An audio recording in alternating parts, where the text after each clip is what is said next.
we're getting to age 70. Okay, so we're going to go back to Social Security in the talk here. We mentioned that the full retirement age benefit is not the biggest benefit you receive. If you wait until you're 70 to begin taking Social Security, that is the maximum amount that Social Security will give you. And it goes back to a lot of factors, the Social Security analysis, what your spouse's Social Security income when it comes to figuring out when to take your benefit. But we do have a chart here that we're going to show you, the break-even analysis of choosing the earliest that you can take Social Security, which is age 62. We are comparing it to age 66 and then age 70, and it usually ends up being about the same break point.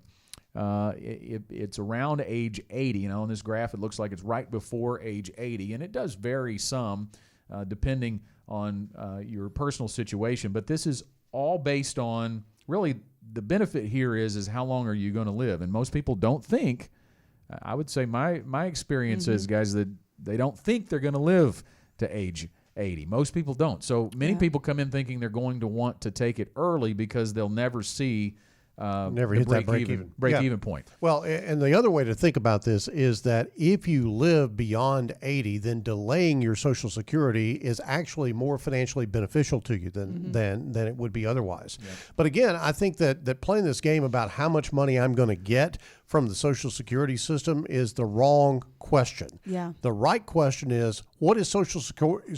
I'll get this out in a minute. Social Security. What is Social Security going to do for me in terms of making my money last as long as it possibly can in retirement? And that's the real pivot point on Social Security that you got to be looking at. When you're thinking about retiring and retirement and trying to time it, your income has to be the driving force, not Social Security. Yes. Because if you've got the assets to produce the income you need, then just retire and enjoy your retirement. Don't worry about all that other stuff that you're worried about.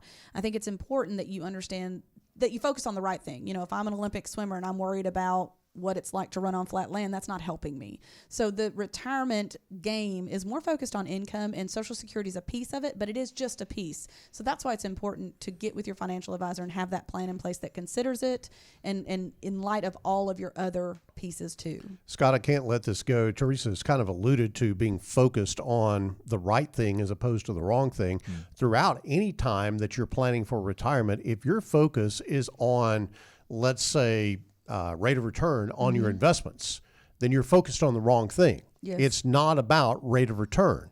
It is about, are you moving forward toward your goals? Now, rate of return has an effect on that, and certainly you don't want a very low rate of return, but it's not that you've got to hit 20% every year. One of the things I'm really kind of worked up about right now, about what the market is doing right now, because the market returns have been spectacular.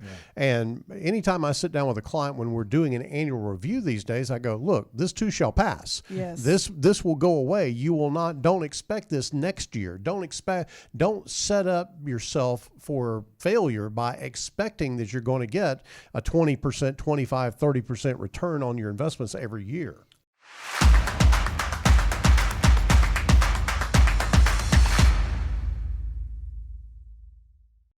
Want more content like this delivered to your inbox weekly? Visit fastest4.com to learn more.